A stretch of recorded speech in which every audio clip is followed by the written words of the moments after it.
ठीक है, तो ये सारी बातें हमने वर्क के बारे में जो है क्या किया था, बात किया था। हम लास्ट में जब आपके पास समय बचेगा तो हम और भी कुछ क्वेश्चन कराएंगे ताकि कि आपको ज्यादा समझ में आए। ओके, आज हम बात करते हीट। वैसे तो अगर मैं समझाऊं कि अगर आपसे पूछूं कि हीट की डेफिनेशन क्या होगी तो आप लोग क्या बताइएगा? Energy exchange between system. हम इसको कहेंगे डिग्री ऑफ हॉटनेस। ये आपके लिए अभी के लिए नहीं है, ये है लेकिन अभी के लिए हम इसको नहीं करेंगे। हम कहेंगे degree of hotness and coldness is known as heat. कि कोई कितना गर्म है, कोई कितना ठंडा है, उसी को हीट कहेंगे, सभी चीजों को नहीं कहेंगे। जैसे मैं एक एग्जांपल के रूप में बताता हूं। जैसे मान लो कि गर्मी का समय है और उस समय हम किसी चीज को छूते हैं तो वो आपको क्या लगेगा? बिल्कुल नॉर्मल लगता है, यानी कि ज्यादा ठंडा नहीं लगता है ना गर्म लगता है। लेकिन अगर वही चीज ठंड के समय उतने ही टेम्परेचर कर दूं तो आपको गर्म लगेगा। अब कभी पता नहीं आप लोगों ने ऐसा फील किया है कि नहीं किया है। तो अगर हाँ, तो यहाँ पे क्या होता है, degree of hotness and coldness, कि कोई चीज कितना गर्म है या ठंडा है, इसी चीज को हम लोग क्या कहते हैं, हीट कहते हैं। लेकिन यहाँ पे हमें हीट को क्या करना है, कैलकुलेट करना है। तो हम देखेंगे कि कितनी एनर्जी का एक्सचेंज हुआ सिस्टम टू सराउंडिंग या सराउंडिंग टू सिस्टम। इसीलिए यहाँ पे हम लोग क्या कहते हैं कि एनर्जी को यहाँ पे इस प्रकार से लिखा जाता है कि अगर हम ये देखेंगे कि हीट का कितना ट्रांसफर हुआ सिस्टम टू सराउंडिंग या सराउंडिंग टू सिस्टम, दोनों हो सकता है। इसीलिए इसका जो डेफिनेशन हो जाता है heat energy exchange between system and surrounding, या तो इधर से जाएगा या इधर से जाएगा, उसी चीज को हम लोग क्या कह देते हैं, हीट कह देते हैं। इसका जो सिंबल होता है क्या होता है? क्यू। क्यू होता है। ठीक है, इसका जो सिंबल होता है क्यू हो जाता है। ओके, हम इसकी बात करें, इसकी जो यूनिट होती है जूल हो जाती है। ठीक है, अब कोई ये नहीं कहेगा कि सर इसका सिंबल क्यों क्यों ले लिए, आपने क्यों क्यों लिख दिया। ठीक है, तो वो आप भी कह दीजिएगा सर, हम भी कहेंगे क्यों क्यों क्योंकि जो है क्यों दिया था, इसीलिए हमने भी इसको क्या ले लिया, क्यों ले लिया। ठीक है, ओके चलिए अब हम यहाँ पे बात करते हैं, इसकी जो यूनिट है वो क्या हो जाएगी, जूल हो जाएगी। कॉमन में इसको कई बार कैलोरीज में भी लिया जाता है। ओके, अब मैं यहाँ पे इसका साइन कन्वेंशन बताता हूं, जो कि हमने पिछली क्लास में भी बताया था, लेकिन एक बार फिर से। मैंने कहा था कि एनर्जी को या हीट को कैसा मानना, पैसा मानना। ठीक है, अब कोई कहेगा नहीं कि सर हम खाना बना रहे हैं, हमारे पास पैसा ही पैसा आ रहा है। ठीक है, ओके, तो यहाँ पे क्या है, हम समझाने के लिए ऐसा कह रहे हैं ताकि कि आप लोगों को थोड़ा बहुत समझ में आ जाए। हमने कहा कि अगर हमने हीट दिया सिस्टम, ये क्या है, मैंने कहा सिस्टम को हम लोग क्या मान लेंगे, हम ही है, सब सर्वे सर्वास जो सिस्टम का है वो आप ही लोग है। अगर सिस्टम को कोई हीट देगा तो जो हीट की वैल्यू होगी वो कैसी हो जाएगी, आपकी पॉजिटिव, क्योंकि सिस्टम लेना चाहेगा। लेकिन अगर ये सिस्टम रिलीज करेगा तो क्यू की वैल्यू कैसी हो जाएगी, नेगेटिव। नेगेटिव हो जाएगी। मैंने कहा था कि आप इसको ऐसे याद रखिएगा कि सिस्टम हम है, हमको कोई क्यू यानी कि जो है एनर्जी यानी कि पैसा देगा, पैसा भी एक एनर्जी है। अगर हमको कोई एनर्जी देगा तो हम खुश हो जाएंगे, लेकिन हमसे कोई एनर्जी लेगा तो क्या हो जाएगा, यानी कि दुखी, यानी कि निगेटिव हो जाएगा। ओके, इसी चीज को अगर जो शब्दों में लिखूं, heat given to the system is positive, heat release by the system is known as negative. Heat की जो है सिंबल क्या ले लीजिएगा, नेगेटिव ले लीजिएगा। मेरे ख्याल से ये आपको समझ में आ गया कि कब हीट को पॉजिटिव लेना है, कब जो है हीट को नेगेटिव लेना है। बोलिए यहाँ तक क्लियर है? Yes sir. हम लोग जब बात करेंगे इसके अंदर हीट कैपेसिटी क्या होता है, मोलर हीट कैपेसिटी क्या होता है एंड स्पेसिफिक हीट कैपेसिटी क्या होता है। सबसे पहले हम तो समझते हैं हीट कैपेसिटी क्या है। तो कहता है, मैं अगर इस सिंपल शब्दों में समझाऊं हीट कैपेसिटी का मतलब क्या होता है, ध्यान से सुनना। अगर किसी भी सब्सटेंस को आपने हीट किया और उसको 1 डिग्री टेम्परेचर बढ़ाने के लिए जो अमाउंट ऑफ एनर्जी लगेगा उसको हम लोग क्या कह देते हैं, हीट कैपेसिटी कह देते हैं। इसको जो रिप्रेजेंट किया जाता है वो सी से रिप्रेजेंट किया जाता है। ठीक है, हीट कैपेसिटी को हम लोग किससे रिप्रेजेंट करते हैं, सी से जो है रिप्रेजेंट करते हैं। ये सारी चीजें धीरे धीरे आपको समझ में आ जाएगी, क्लास जैसे जैसे आगे बढ़ेगा तो आपको खुद ही ये सारी चीजें जो समझ में आ जाएंगी। ओके, अब कहोगे सर हमें ये समझ में आ गया, amount of heat required to raise temperature of given amount of substance 1 degree Celsius या 1 kelvin is known as heat capacity. इसका मतलब है कि किसी भी सब्सटेंस का आपने 1 डिग्री टेम्परेचर बढ़ाने के लिए कुछ ना कुछ तो एनर्जी दीजिएगा। जैसे आपको समझाने के लिए मैंने पानी ले लिया, ठीक है, अब ये पानी ले लिया तो पानी में हमने क्या कर दिया, इसको बर्नर के साथ हीट करना शुरू कर दिया। हम सिर्फ देखेंगे कि इसके यहां पे थर्मोमीटर लगा दिया और हमने जैसे इसके अंदर थर्मोमीटर लगाया तो यहां पे देखा कि हमने इसको बर्नर के साथ जो हीट करना शुरू कर दिया। हम 1 डिग्री टेम्परेचर बढ़ने में कुछ ना कुछ तो एनर्जी लगी होगी। सर अगर जो एनर्जी लगी होगी उसी को हम लोग कहेंगे हीट कैपेसिटी। क्यों हीट कैपेसिटी कहे, क्योंकि उसकी कैपेसिटी थी 1 डिग्री टेम्परेचर बढ़ाने के लिए इतनी एनर्जी के लिए, इसीलिए उसको हमने क्या कह दिया, हीट कैपेसिटी कह दिया। बोलिए यहां तक क्लियर है? यस सर हीट कैपेसिटी को जो रिप्रेजेंट किया जाता है वो किससे रिप्रेजेंट किया जाता है, सी से रिप्रेजेंट किया जाता है। ओके, मैं यहां पे हीट कैपेसिटी का फॉर्मूला लिखता हूं, C equal to Q M delta T. अब यहां पे C क्या है, heat heat capacity capacity, very good.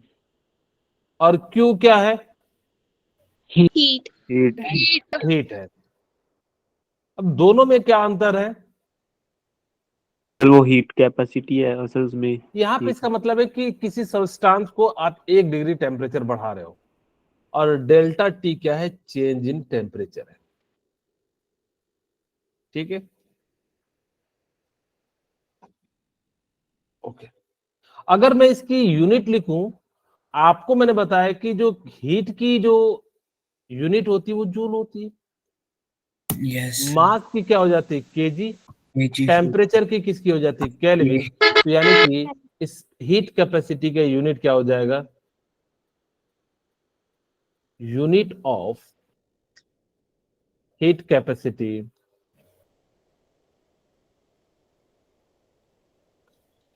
क्या हो जाएगा, जूल पर केजी केल्विन हो जाएगा। ठीक है, यहां तक मेरे ख्याल से समझ में आ गया होगा कि सर हीट कैपेसिटी उसे कहेंगे जो 1 डिग्री टेम्परेचर बढ़ाने के लिए जितनी एनर्जी की रिक्वायरमेंट होगी उसको हम लोग क्या कह देंगे, हीट कैपेसिटी कह देंगे। ओके, अब आपको मैंने अभी फॉर्मूला बताया हीट कैपेसिटी का, क्या फॉर्मूला था, मैंने कहा C equal to Q M by delta T. ठीक है, हाँ जी बोलिए, ओके ठीक है ठीक है। अब यहाँ पे आइसोथर्मल प्रोसेस की बात करते हैं। आइसोथर्मल प्रोसेस में क्या कांस्टेंट होता है, प्रेशर या वॉल्यूम? Very good. यहाँ पे टेम्परेचर कांस्टेंट होता है। ठीक है, ओके। यहाँ पे अगर टेम्परेचर कांस्टेंट होगा तो डेल्टा टी की वैल्यू कितनी हो जाएगी, जीरो हो जाएगी। क्या इतनी सी बात क्लियर है? सर अगर मैंने यहाँ पे क्या करा कि C equal to Q M delta T लिख दिया और डेल्टा टी की जगह मैंने क्या कर दिया, जीरो पुट कर दिया। इसकी वैल्यू कितनी आ गई, इंफिनिटी आ गई। इसका मतलब है आइसोथर्मल प्रोसेस में अगर आप हीट को नहीं बढ़ाओगे तो, अगर जैसे क्या करते, कई बार देखना कि आप लोग क्या करते, चाय को बनाने के लिए एक मध्यम आंच पे दे देते हैं, दूध को गर्म करने के लिए बहुत कम, वो बॉयल नहीं करेगा। कभी आप लोगों नोटिस कीजिएगा, उसको आप जो है ना उस, क्योंकि जैसे थोड़ा सा टेम्परेचर आप बढ़ाओगे तो वो क्या करने लगता है, जो दूध है या मिल्क है वो क्या कर जाता है, बॉयल होके बाहर निकल जाता है। लेकिन अगर आपने एक कांस्टेंट टेम्परेचर कर दिया, आप फिर उसको दिन भर गर्म करो, रात भर करो, महीने भर करो, आपको एक जो है क्या मिल जाएगा, क्लियर मिल जाएगा, जो कि काला कलर का मिलेगा। ठीक है, तो ऐसा गर्म मत कीजिएगा, नहीं तो फिर मम्मी आपको काला कर देगी। ठीक है, ओके। अब यहाँ पे इस तरह से इसकी जो है हमें क्या करना पड़ेगा कि आप अगर जिसके टेम्परेचर को नहीं बढ़ाते हो, कितनी भी हीट देते चले जाओगे, तो वो क्या हो जाएगा, आपको यहाँ पे जो है क्या लगेगा, स्पेसिफिक हीट जो लगेगा वो इन्फिनिटी लगेगा। ओके, अब हम बात करते हैं आइडियाबेटिक के लिए। आइडियाबेटिक प्रोसेस में क्या कांस्टेंट होता है? Delta Q equal to Q equal to 0 हो जाता है। ठीक है, यानी कि हीट इक्वल टू 0 हो गया। अगर Q इक्वल टू 0 हो गया तो C इक्वल टू आपके पास क्या फॉर्मूला है, Q Q by into M delta T. और यहाँ पे Q की वैल्यू अगर हमने 0 कर दिया तो ये वैल्यू कितनी आ जाएगी, 0।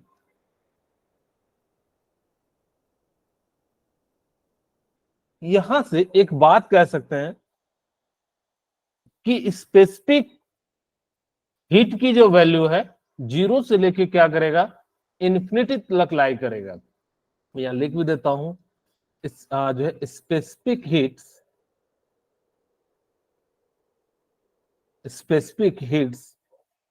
वैल्यू lies between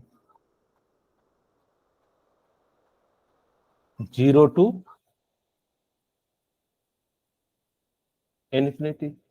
तो आपसे अगर पूछा जाए क्या स्पेसिफिक हीट कैपेसिटी की वैल्यू कुछ भी हो सकती है, तो कहोगे हाँ, अगर 0 से लेके इन्फिनिटी तक आ रहा है तो वो वैल्यू कुछ भी हो सकता है। यहां से हम लोगों ने ये बातें भी सीख ली कि हीट का जो हमने पहले पता है कि हीट क्या होता है, कि हमने कहा डिग्री ऑफ हॉटनेस या कोल्डनेस या जो एनर्जी का ट्रांसफर सिस्टम टू सराउंडिंग, उसको हीट कहते हैं। फिर मैंने स्पेसिफिक हीट बताया कि किसी भी सब्सटेंस को 1 डिग्री टेम्परेचर बढ़ाने के लिए जो अमाउंट ऑफ एनर्जी की रिक्वायरमेंट होती है उसको हमने स्पेसिफिक हीट का। स्पेसिफिक हीट निकाला आइसोथर्मल प्रोसेस के लिए एंड एडियाबेटिक के लिए। यहां से हमने कहा कि स्पेसिफिक हीट जो है उसकी वैल्यू 0 टू इन्फिनिटी लाई करेगी। अब हम बात करते हैं मोलर हीट कैपेसिटी। ठीक है, मैं यहां पे सबसे पहले मोलर हीट कैपेसिटी के बारे में बताता हूं। मोलर हीट कैपेसिटी को हम सीएम से लिखते हैं। ठीक है, मोलर हीट कैपेसिटी को हम लोग किससे लिखते हैं, सीएम से। अरे कलर चेंज करना पड़ेगा। ठीक है, अब देखिए मोलर हीट कैपेसिटी का सबसे पहले मैं मतलब समझाता हूं। पिछली बार स्पेसिफिक हीट कैपेसिटी पढ़ा तो मैंने कहा अमाउंट ऑफ सब्सटेंस को वहां पे फिक्स नहीं था कि कितना अमाउंट लेना है, लेकिन मोलर में क्या कहता है कि एक मोल को, फिर ध्यान सुनना मैंने क्या कहा, एक मोल सब्सटेंस को 1 डिग्री टेम्परेचर इंक्रीज करने पे जो एनर्जी की रिक्वायरमेंट होगी उसको मोलर हीट कहेंगे। The amount of energy required to increase 1 degree Celsius to 1 mole of substance, it is known as molar specific heat. इसी चीज को हम लोग क्या कह देते हैं, मोलर स्पेसिफिक हीट कह देते हैं। जो molar heat specific amount of heat required to raise temperature of 1 mole of substance by 1 degree is known as molar heat capacity. इसका मतलब है कि अगर मैं यहां से लिखूं सीएम का फॉर्मूला पिछली बार क्या था, Q into M delta T. अब यहां पे तो मास है नहीं, मास है क्या,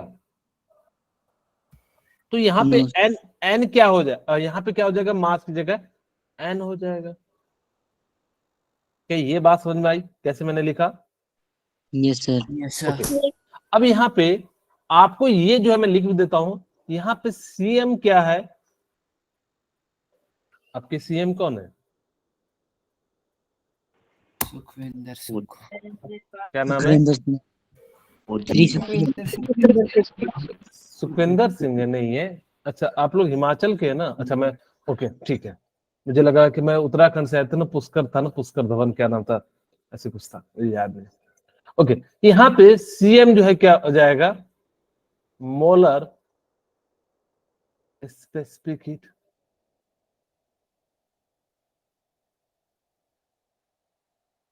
ओके, अब यहाँ पे एन जो है वो क्या हो जाएगा, मोल हो नंबर जाएगा, मोल Moles. ठीक है। डेल्टा टी क्या हो जाएगा, Change in Change in temperature. temperature. Very good, change in temperature,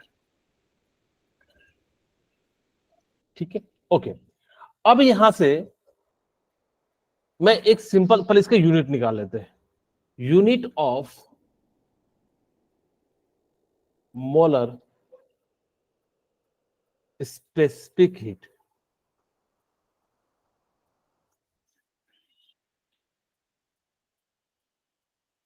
ठीक है। ओके, यहां से हमने क्या निकाला, यानी कि इसकी जो यूनिट होगी मोलर स्पेसिफिक हीट की वो निकालते हैं। तो यहां से ध्यान से देखिए कि Q की जो एनर्जी है वो क्या हो जाएगी, जूल। N की जगह पे क्या लिखेंगे, N. मोल, moles, इनटू डेल्टा टी की जगह पे क्या लिखेंगे, Kelvin. Calorie kelvin. तो मैं इसको ऐसा लिख सकता हूं, जूल, Per. हाँ वेरी गुड, जूल पर मोल केल्विन। यही इसकी क्या हो जाएगी, यूनिट हो जाएगी। आपको बुक में ऐसा भी मिला जाए तो मोल, यहाँ पे MALE मोल इनटू के। तो इस प्रकार से भी हम लोग क्या कह सकते हैं, इसकी जो है यूनिट है। अंतर क्या है कि अगर मोलर स्पेसिफिक हीट पूछा जाए तो एक मोल के लिए जो है हम लोग क्या करेंगे, निकालेंगे, तो उसको हम लोग क्या कह देंगे, मोलर स्पेसिफिक हीट कह देंगे। अगर आपसे ये पूछ दिया जाए, सॉरी मोलर हीट कैपेसिटी कह देंगे।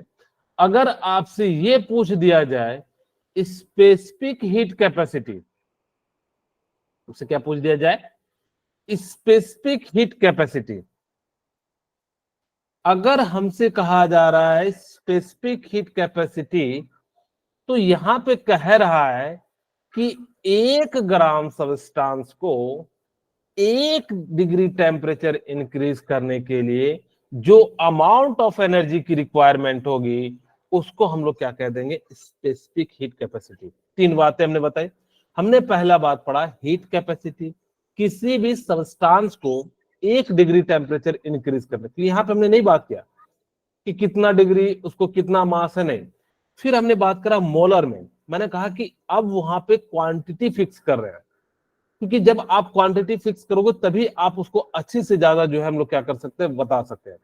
तो यहां पे हमने क्या कहा कि 1 मोल को 1 डिग्री टेम्परेचर इंक्रीज करने के लिए जो अमाउंट ऑफ एनर्जी की रिक्वायरमेंट होगी उसको हम लोग क्या कह देंगे, मोलर हीट कैपेसिटी कह देंगे, ठीक है। यहां पे भी लिख देता हूं मोलर हीट कैपेसिटी। ओके, अब हम बात करते हैं specific heat capacity. Specific heat capacity जो होती है वो क्या हो जाती है कि 1 ग्राम सब्सटेंस को 1 डिग्री टेम्परेचर इंक्रीज करने के लिए जो अमाउंट ऑफ एनर्जी की रिक्वायरमेंट होती है उसको हम लोग क्या कह देते हैं, स्पेसिफिक हीट कैपेसिटी। और इसको हम लोग किससे रिप्रेजेंट करते हैं, सी से। ओके, सी। अब यहां पे याद रखना कि वो भी कहोगे सर यहां भी सी लिखे थे हीट कैपेसिटी को, और यहां भी आप लोग लिख रहे हो। अंतर क्या है, अंतर ये है ये छोटी सी है, वहां पे बड़ी सी है। कहोगे सर हमें कैसे पता लगेगा, मैंने आपको बताया कि स्पेसिफिक हीट कैपेसिटी को जो है आप चाहो तो ऐसा लिख सकते हो आप समझने के लिए। तो इसकी जगह पे हम लोग क्या लिखेंगे, क्या फॉर्मूला हो जाएगा, Q into mass into delta T, क्योंकि यहाँ पे क्या है 1 ग्राम सब्सटेंस है, तो इसीलिए हम लोग यहां से लिखेंगे। तो यानी क्या हो जाएगा, मास इंटू डेल्टा। अब यहाँ पे इसकी जो यूनिट हो जाएगी, मैं सीधे सीधे लिख दूं, इसकी एनर्जी जो है हीट की एनर्जी जूल में हो जाएगी, इनटू मास की हम केजी में ले लेंगे, ठीक है। आपकी इच्छा जो है ऐसा यूनिट में हम लोग ले रहे हैं, इनटू केल्विन। तो इस प्रकार से हम लोग क्या कर सकते हैं, इसकी जो है यूनिट को हम लोग बता सकते हैं। हाँ जी बोलिए sir Varun. Molar heat capacity और सर स्पेसिफिक हीट कैपेसिटी में क्या अंतर है सर? मैंने कहा कि मोलर में मोल आ रहा है तो वहां पे 1 मोल को, स्पेसिफिक हीट कैपेसिटी में क्या हो जाता है, 1 ग्राम को। अंतर क्या है, अगर मोलर है तो 1 मोल को हीट करने के लिए, 1 डिग्री टेम्परेचर को हीट करने के लिए जो अमाउंट ऑफ एनर्जी की रिक्वायरमेंट होगी उसको हम लोग क्या कह देंगे, मोलर हीट कैपेसिटी कह देंगे। बोलिए, क्लियर है यहाँ तक? Yes sir. अगर हम Yes, specific sir. Heat capacity की, हाँ जी बोलिए। सर रिपीट करना एक बार फिर से। Okay, thank you Anju. मैंने कहा कि मोलर हीट कैपेसिटी, मैं यहां लिख भी देता हूं, मेरे पास है मोलर, मैं तीनों टर्म को समझाता हूं, स्पेसिफिक हीट कैपेसिटी,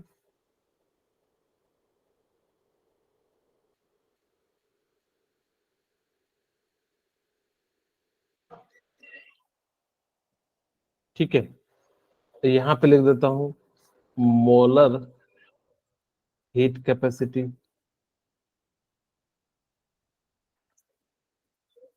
और यहां पे लिख देता हूं specific heat capacity.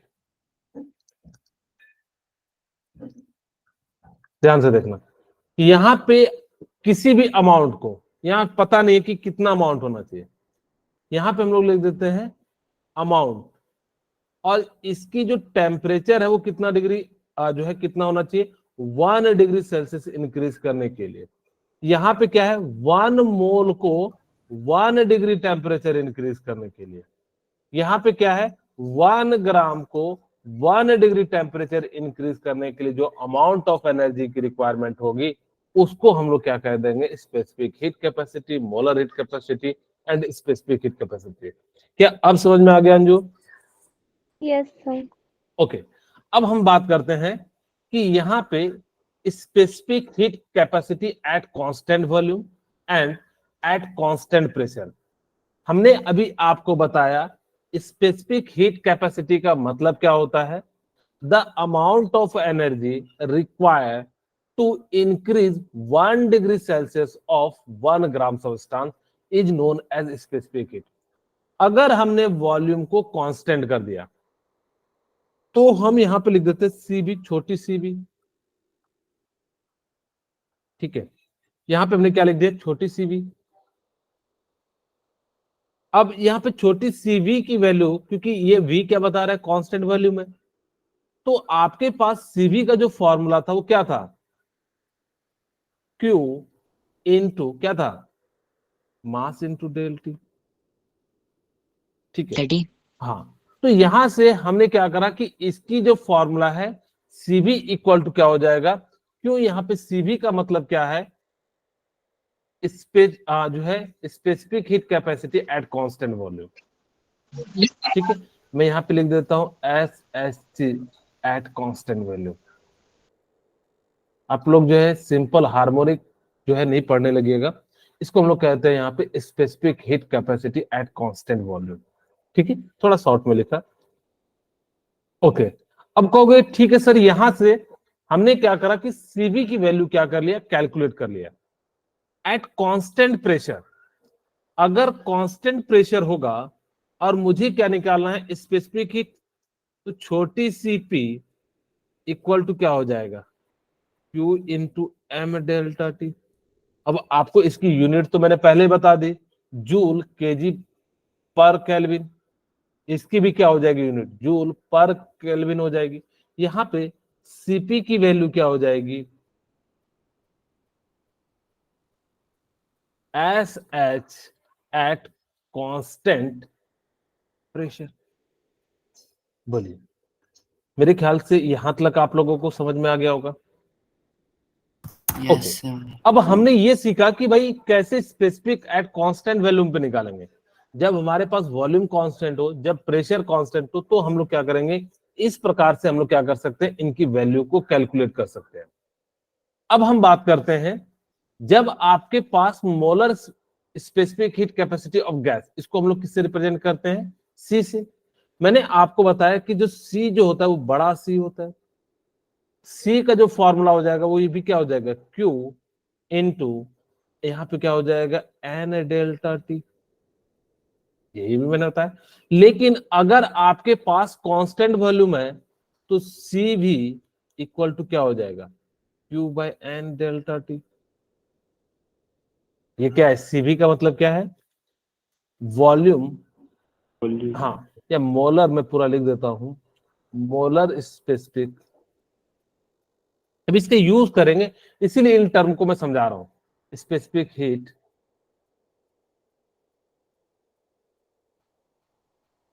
Molar specific capacity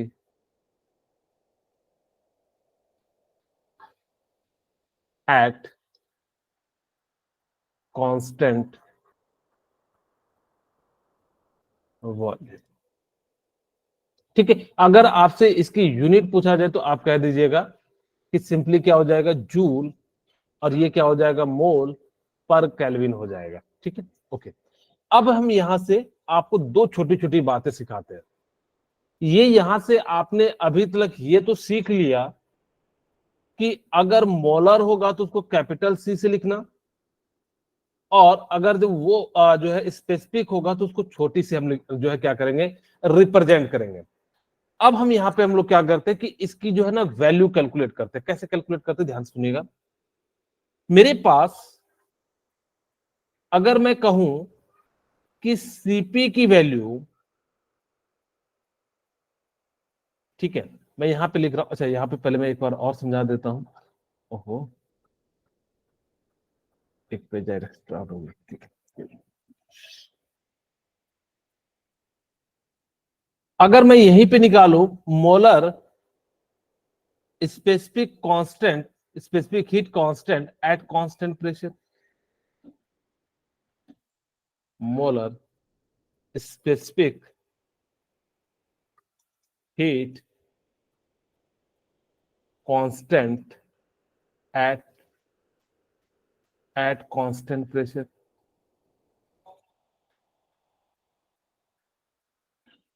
2 minute रुकोगे, सारी चीजें जो है आपको क्लियर हो जाएगी। कांस्टेंट प्रेशर, यहां भी हम लोग क्या लिख सकते हैं, मोलर है तो capital C P equal to क्या हो जाएगा, Q into N delta T. ये मोलर जो है, मैंने कहा था जब भी किसी शब्द के आगे मोलर या स्पेसिफिक आ जाए तो वो सारे की सारी प्रॉपर्टीज कैसी हो जाती है, इंटेंसिव प्रॉपर्टीज हो जाती है। तो मोलर स्पेसिफिक हीट भी क्या हो जाएगा, आपका इंटेंसिव प्रॉपर्टीज हो जाएगा। बोलिए यहां तक क्लियर है। एक क्वेश्चन लेते हैं। तो आपसे पूछा है कि relation between CP and CB. एक आपको रिलेशन याद रखना है, आपको फिजिक्स में डिराइव कराया जाएगा। जो सीपी होता है माइनस सीबी की जो वैल्यू है वो आर है, क्योंकि यहाँ कौन सा सीपी है, ये मोलर वाला है। इस वैल्यू को याद रखना। मैं यहां लिख भी देता हूं, सीपी का मतलब क्या हो जाएगा, मोलर स्पेसिफिक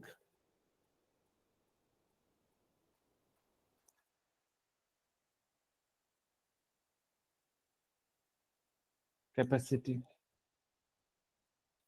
ठीक है, और सीबी का मतलब क्या हो जाता है, molar heat at constant pressure, और ये क्या हो जाएगा, capacity at constant volume. Volume. ठीक है, आर यहां पे क्या है, यूनिवर्सल गैस कांस्टेंट है। आर यहां पे क्या है, यूनिवर्सल गैस कांस्टेंट है। ओके, क्योंकि सर ये हमें क्यों बता रहे हो, एक्चुअली यहां पे एक और रिलेशन होता है, मैं उसको ना क्वेश्चन के माध्यम से समझाता हूं। जैसे मेरे को ये दिया हुआ है, एक और रिलेशन मुझे समझाना है, लेकिन उसको समझाने के लिए किस टाइप से आपको क्वेश्चन पूछा जाता है। कहता है छोटी सीबी की वैल्यू एक्स दी हुई है और आपसे बड़ी सीबी की वैल्यू जो है पूछ रहा है। अब देखो यहां पे क्या कर रहा है कि आपसे ये पूछ रहा है। अगर जो ध्यान हो, इसको मैंने क्या कहा था, सीबी को स्पेसिफिक हीट कैपेसिटी, छोटी यस सी सर। को क्या कहा था, स्पेसिफिक हीट कैपेसिटी का डेफिनेशन क्या था कि 1 ग्राम सब्सटेंस को 1 डिग्री टेम्परेचर हीट करने पे जो अमाउंट ऑफ एनर्जी चाहिए उसको हम लोग स्पेसिफिक हीट कैपेसिटी कह देते हैं। Yes sir. ठीक है, सीबी का मतलब क्या होता है, 1 ग्राम, कांस्टेंट। हाँ, 1 ग्राम सब्सटेंस या 1 degree temperature increase the amount of energy the amount of energy required to increase 1 degree of 1 gram substance। ठीक है, इसको सीबी कहते हैं। सी और जो बड़ी वाला सीबी क्या है, the amount of energy required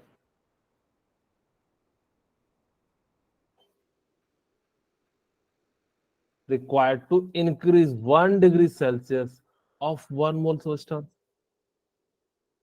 के इतनी सी बात समझ में आ गई। Yes sir.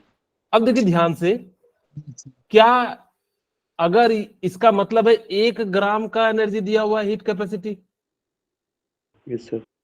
इसका मतलब तो ये हो गया ना, the amount of energy required to increase 1 degree Celsius of 1 gram substance. इसका मतलब है 1 ग्राम के लिए, और आपसे पूछा है कि 1 मोल के लिए, सीबी का मतलब कितना हो गया, 1 मोल। अगर यहाँ पे 1 ग्राम का एक्स है तो 1 मोल का कितना होगा, तो कहोगे सर टोटल मास निकाल लेते हैं O2 का। O2 का मास कितना हो जाएगा टोटल, 32 ग्राम। तो इसकी वैल्यू कितनी आ जाएगी, 32 ग्राम, 32x हो जाएगी। क्या ये बात समझ में आ गई सर? यस अच्छा, यहां से अगर मैं कहूं कि CV इक्वल टू, मैं यहीं पे लिख देता हूं, पीछे ना लिख के इस चीज को यहां लिख पाऊंगा, ओके यहां लिख देता हूं। अगर मैंने कहा कि capital CV equal to MCV, क्या लिख सकता हूं सर, हो गए कैसे सर? Yes, sir. देखिए हमने क्या करा कि ये 1 ग्राम का है, तो इस तरह से कितने हो जाएंगे टोटल, आप कहोगे कि जितना इसका मोलर मास होगा। हमने यहाँ पे क्या कर दिया, इसका मोलर मास लिख दिया कि जितना मोलर मास होगा उतना सीबी से मल्टीप्लाई कर देंगे तो कैपिटल यानी कि मोलर सीबी का निकल जाएगा। सिमिलरली अगर मैं कैपिटल सीबी की निकालू, सीपी की वैल्यू निकालू, तो क्या मैं एमसीपी लिख सकता हूं? Yes, sir. ये यहां तक क्लियर है? Yes sir. Okay Yes, sir. अभी Yes, तक sir. हमने जो है ना 2 फॉर्मूले बताए। एक फॉर्मूला आपको बताया कि जब आपके पास क्या हो, रिलेशन हमने बताया ना अभी जस्ट, ओके यहां पे हमने जो है सीपी माइनस सीबी, इसको मेयर इक्वेशन भी कहा जाता है।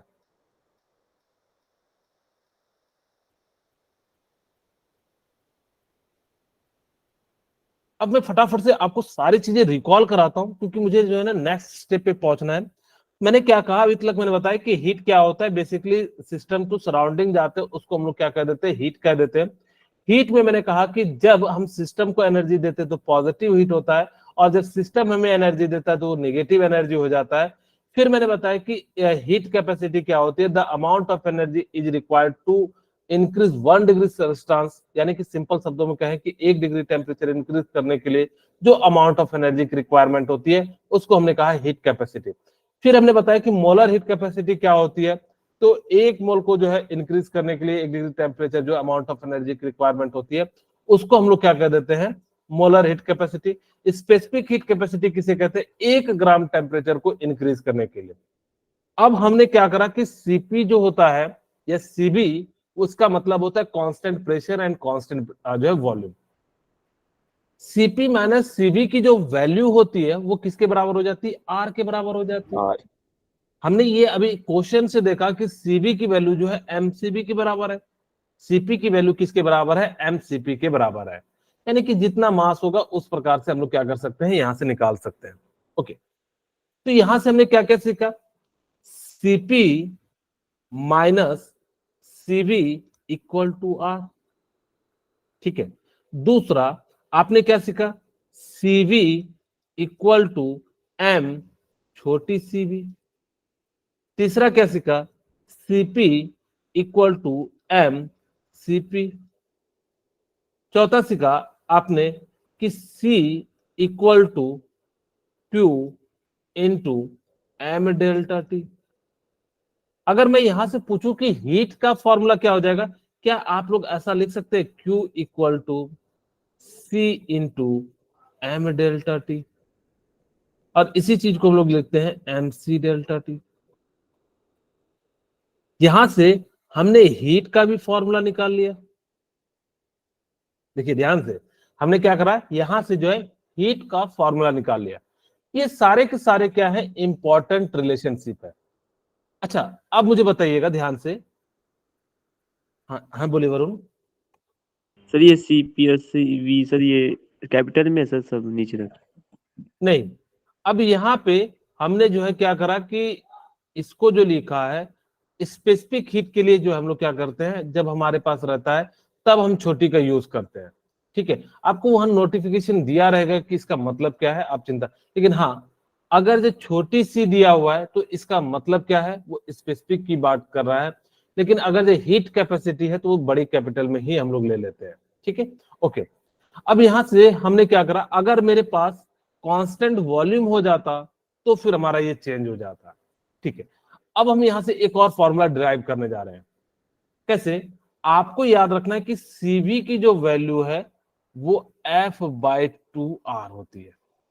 क्योंकि कहां से आया ये, आपको फिजिक्स वाले थर्मोडायनेमिक्स में बताएंगे। F का मतलब होता है डिग्री ऑफ फ्रीडम। इसका मतलब क्या होता है, डिग्री ऑफ फ्रीडम, कि कोई मॉलिक्यूल्स कितना फ्रीडम है, कहां कहां जा सकता है। अगर मैं कहूं मोनो एटॉमिक होगा, मोनो एटॉमिक होगा, मोनो एटॉमिक का मतलब होता है जिसके पास एक एटम है, तो उसकी डिग्री ऑफ फ्रीडम कितनी हो जाती है, 3 हो जाती है। इसको याद भी रखना, क्योंकि हम बहुत ही इंपॉर्टेंट क्वेश्चन की ओर बढ़ रहे हैं, जो कि आपको कई बार पूछा गया है।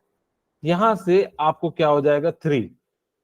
एक्चुअली उसको मैं याद भी कराऊंगा डेली, जब मैं बताऊंगा तो आपको याद भी हो जाता है। लेकिन अगर मैं पूछूं कि डाई एटॉमिक है, 6। पॉली एटॉमिक के लिए होता है वो, यहाँ पे क्या हो जाएगा, 5 हो जाएगा। ठीक है, 3 5 6, कहते हैं ना 3 5 6 मत करो, सीधा सीधा क्लास करो। तो यहाँ पे कितना हो जाएगा, 5। अब कोई कहेगा कि सर मोनो एटॉमिक क्या होता है, मैं पहले लिख देता हूं कौन कौन से होते हैं, फिर यहाँ पे हम बात करेंगे। Poly atomic, degree of freedom इसका क्या हो जाएगा, 6 हो जाएगा। 6। मोनो एटॉमिक में क्या क्या आएंगे तो बताएंगे, H ही मतलब नोबल गैस, हीलियम, ठीक है, और हीलियम, बताइए नियॉन, आर्गन, आर्गन। जो सिंगल सिंगल पाए जाएंगे उनको हम लोग क्या कह देंगे, बहुत सारे मेटल भी है, सिल्वर गोल्ड प्लेटिनम, ये सारे के सारे क्या है, मोनो एटॉमिक है। इसका मतलब है कि जो एक एटम से बने होंगे उसको हम लोग क्या कह देते हैं, मोनो एटॉमिक कह देते हैं। इसकी जो डिग्री ऑफ फ्रीडम होगी वो 3 होगी, क्योंकि क्या होता है डिग्री ऑफ फ्रीडम, ये किस किस एक्सिस में घूम सकता है, तो ये 3 एक्सिस में घूम सकता है, एक्स में, वाई में, जेड में। तो इसको हम लोग क्या कह देंगे, ये जो है आपका मोनो एटॉमिक है। डाई एटॉमिक क्या क्या हो जाएंगे, O2, H2, Cl2, N2, etc। ये सारे के सारे क्या हो जाएंगे, आपके डायटोमिक होंगे। इसकी डिग्री ऑफ फ्रीडम क्या हो जाती है, 5 हो जाती है। 3 तो एक्स वाई जेड में घूमेंगे, एक हो सकता है कि रोटेट अपनी और जो है घूमते घूमते आगे बढ़े, एक हो सकता है सर्कुलर पाथ में घूमते घूमते बढ़े। तो जिस कारण से इसकी डिग्री ऑफ फ्रीडम कितनी हो जाती है, 5 हो जाती है। पॉली एटॉमिक क्या हो जाता है कि जैसे S4O3 P5 या CO2 या H2O, जितने भी जिनके पास 3 से ज्यादा मॉलिक्यूल्स, 3 या 3 से ज्यादा मॉलिक्यूल्स हो, उन सभी को हम लोग क्या कह देते हैं, पॉली एटॉमिक कह देते हैं। इनकी जो डिग्री ऑफ फ्रीडम हो जाएगी वो क्या हो जाएगी, 6 हो जाएगी। अब देखो, जैसे यहाँ पे एक क्वेश्चन दिया हुआ है, ये नीट का ही क्वेश्चन है, आपसे पूछ रहा है for the N2 value of Cp minus Cv, capital दिया हुआ है। आपको याद हो Cp minus Cv equal to R होता है, क्या इतनी सी बात याद आ गई, ओके। क्या Cp की जगह यस सर, M Cp लिख दूं, यस सर। इसकी जगह यस सर, M Cv लिख दूं। Yes sir. यस सर, अच्छा M जो है मास होता है वो N2 का कितना हो जाएगा, 28 वेरी गुड। तो 28 सीपी लिख देता हूं, इसको भी 28 सीबी लिख देता हूं, क्योंकि छोटे के लिए हम लोग यूज कर रहे हैं। तो यहां से आर आ गया, 28 को कॉमन ले लेंगे तो CP minus CB equal to कितना हो जाएगा आपका आर बाय 28। ठीक है, तो यहां से आपसे पूछा भी था कि ये जो है छोटी वाले के लिए जो है कितनी वैल्यू हो जाएगी, तो आर बाय 28 हो जाएगा। उसका राइट आंसर कितना हो जाएगा आपका आर बाय 28 हो जाएगा। बोले क्या ये समझ में आ गया? Yes sir. Yes sir. मैंने आपको डिग्री ऑफ फ्रीडम अभी बता दिया। मोनो एटॉमिकली कितना होगा? सर 3 3। 3 और डाई एटॉमिकली कितना हो जाएगा? 5 5। और पॉली एटॉमिकली कितना हो जाएगा? 6 हो जाएगा। अच्छा, यहां से ना मैं आपको एक फॉर्मूला और डिराइव करा देता हूं। आपको मैंने कहा कि CP minus CV equal to R होता है। मैंने आपको थोड़ी देर पहले बताया था CV equal to F by 2 R होता है डिग्री ऑफ फ्रीडम के टर्म में। और ये अगर जो फ्रीडम मोनो एटॉमिक है तो एफ की वैल्यू कितना लीजिएगा आप? 3 लीजिएगा। डाई एटॉमिक हो तो 5 लीजिएगा। और अगर जो पॉली एटॉमिक हो तो क्या ले लीजिएगा? 6 ले लीजिएगा। अच्छा, सीबी की जगह पे मैं अगर एफ बाई 2 रख दूं क्या हो जाएगा? CP minus F by 2 R equal to R. तो सीपी की वैल्यू मैं लिख सकता हूं R plus F by 2 into R. और यहीं से मैं आर कॉमन ले लूं तो 1 प्लस 1 बाय आर हो जाएगा। बोलिए, ये एफ है।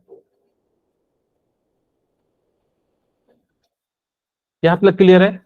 तो सीपी का जो फॉर्मूला है वो आपको डिग्री ऑफ फ्रीडम के टर्म में क्या हो जाएगा? R equal to 1 plus F by 2 हो जाएगा। मैं सारे फॉर्मूले को एक बार लिख देता हूं ताकि कि यहाँ पे जो है हम लोग जो है पूरे को डिराइव कर सके। यहाँ पे इसको कहते हैं Poisson equation. CP by CB को हम लोग क्या कह देते हैं? Poisson equation.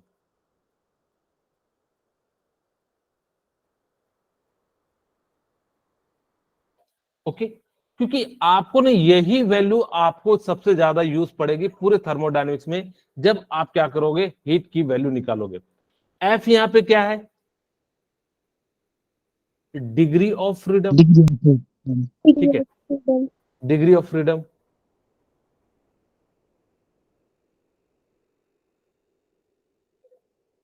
तो यहां पे मैं मोनो एटॉमिक के लिए एफ की वैल्यू कितनी लूंगा? 3 3। तो यहां पे मैंने मोनो एटॉमिक के लिए कितना ले लिया? 3 ले लिया। तो सीबी की वैल्यू क्या होती है? हाँ, कितनी हो जाएगी? एफ बाई 2 आर हो जाएगा। ठीक है, अब यहां पे हमने क्या करा कि सीबी की वैल्यू जो है एफ बाई 2 आर हो गई। सीपी की जो वैल्यू निकाले तो क्या निकाले? 1 plus F by 2 into R. बोलिए, ये तो निकाले भी। सीपी की वैल्यू जो है हमने निकाला एफ बाई 2 आर और इसकी वैल्यू कितनी निकाले? 1 प्लस एफ बाई 2 आर। अगर मोनो एटॉमिक है तो एफ की वैल्यू कितनी रखेंगे? 3। तो यहां से 3 बाई 2 आर हो जाएगा। बोलिए, ये क्लियर है? और सीपी की वैल्यू Yes, कितनी हो sir. जाएगी? मैं यहाँ पे 1 लिखूं तो 2 3 5 हो जाएगा। 5 बाई 2 आर हो जाएगा। तो 5 कैसे है? यहाँ पे आप अगर दे रखिएगा 1 प्लस सीबी, यहाँ पे हमारे पास क्या है? एफ मोनो एटॉमिक है तो कितना लिखिएगा? 3। तो 3 बाई 2, 2 और ये कितना हो जाएगा? 3 डिवाइडेड बाई 2 तो कितना हो जाएगा? 5 बाई 2 आर। क्या समझ में आ गया? Yes sir. ओके, अब हम लोग निकालते हैं सीपी बाई सीबी। सीपी की वैल्यू कितनी है? 5 बाई 2 इंटू, अगर मैं इसको डिवाइड कर दूं तो कितना हो जाएगा? 5 बाई 3। आर से आर कैंसिल हो जाएगा तो यहां से कितना आ गया? 5 बाई 3। मैंने यहाँ पे क्या लिख दिया? गामा की जो वैल्यू है वो 5 बाई 3। और इसी को लिख सकते हैं 1.66। बोलिए यहां तक मेरे ख्याल से आप लोगों को समझ में आ गया होगा। इसमें से सबसे ज्यादा जो इक्वेशन जो इंपॉर्टेंट है वो यही है, पॉइजन इक्वेशन, क्योंकि इसी का हम लोग जो है सबसे ज्यादा जो है क्या करेंगे न्यूमेरिकल में। नेक्स्ट लेक्चर में आपको मैं दिखाऊंगा कि इसका यूज कैसे करते हैं। डायटोमिक, डायटोमिक का डिग्री ऑफ फ्रीडम कितना हो जाएगा? 5 हो 5 जाएगा। तो 5 हो जाएगा तो सीपी की वैल्यू कितनी हो जाएगी? 5/2 आ जाएगा। बोलिए यहां तक क्लियर है? तो सीपी की वैल्यू Yes, sir. कितनी आ जाएगी? 7/2 आर हो जाएगा। और गामा की जो वैल्यू है वो कितनी हो जाएगी? आप लिख सकते हैं 5/2 इंटू 2/7।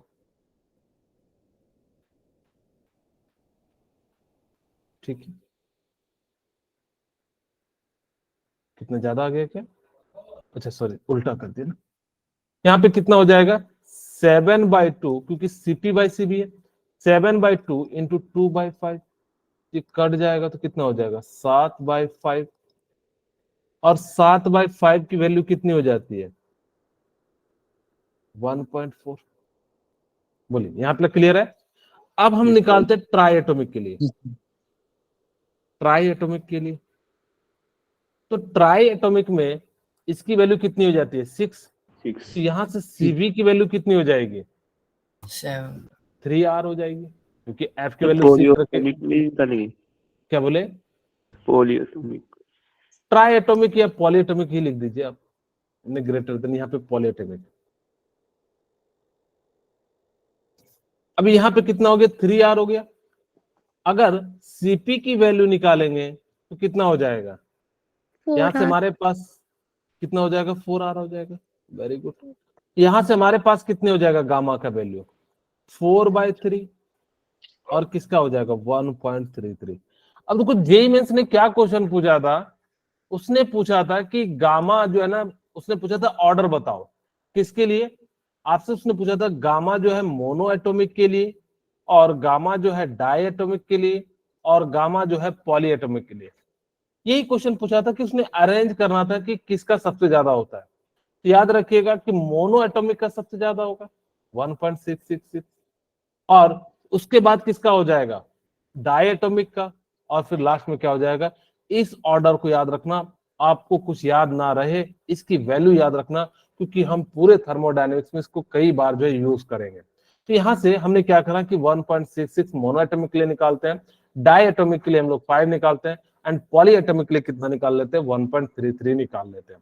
तो इस प्रकार से हम लोग क्या करते हैं, इनकी वैल्यू को कैलकुलेट कर लेते हैं। बोलिए यहां तक क्लियर है? Yes sir. ओके, आज की Yes, क्लास यहीं sir. पर रखते हैं। मैंने वर्क के बारे में नहीं बता